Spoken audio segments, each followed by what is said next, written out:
សួស្តីតាអ្នកនាងភ្ញាក់ពីគេងហើយឬនៅខ្ញុំមានជារឿងមួយបទចង់ឲ្យអ្នកនាងស្ដាប់ហើយសង្ឃឹមអ្នកនាងមិនខឹងនោះទេបទចម្រៀងមួយនេះខ្ញុំចង់បង្ហាញពីអារម្មណ៍ពិតរបស់ខ្ញុំចំពោះអ្នកនាងតើដឹងទេដឹងខ្លួនខ្លាំងទេថាមានគេលួចស្រឡាញ់អូនណាស្រីឬមិនដឹងទេឬធ្វើបើទេដឹងទេថាបងលួចមើលអូនរាល់ថ្ងៃមិនដឹងថាបងឈ្គួរឬមួយក៏ឡប់ទេតើពេលអូនដឹងតើអូនអាចខឹងឬស្អប់ទេចេះតែលួចមើលរូបអូនចេះតែសំឡឹងរូបស្ងួនគ្រប់កាយវិការនិងគ្រប់ទង្វើបងតែមើលមិនឈរអូនដឹងពីចិត្តប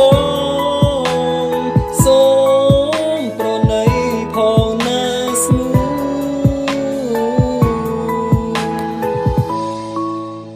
បើសិនជាអ្នកនាង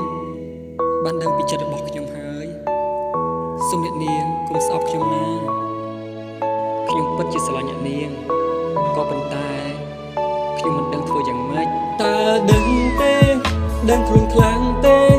ថាមានគេលួចស្រឡាញ់អូនណាស្រីឬមិនដឹងទេឬធ្វើបើទេដឹងទេថាបងលួចមើលអូនរាល់ថ្ងៃមិនថាពេលណា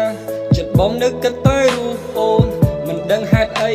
អារម្មណ៍ចេះតែរវើរវាយអារម្មណ៍អន់ដែតអន់ដងស្រមៃឃើញតែមុខស្ងួនប្រហែលជាបងខ្លាចជាមនុស្សឈ្មោះព្រោះលួចស្រឡាញ់អូនដឹង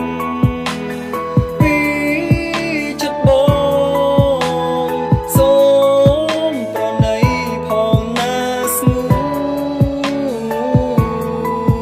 តើដឹងទេដឹងខ្លួនខ្លាំងទេថាមានគេលួចស្រឡាញ់អូនណាស្រីឬមិនដឹងទេឬធ្វើបើទេដឹងទេថាបងលួចមើលអូនរាល់ថ្ងៃតើដឹងទេដឹងខ្លួនខ្លាំង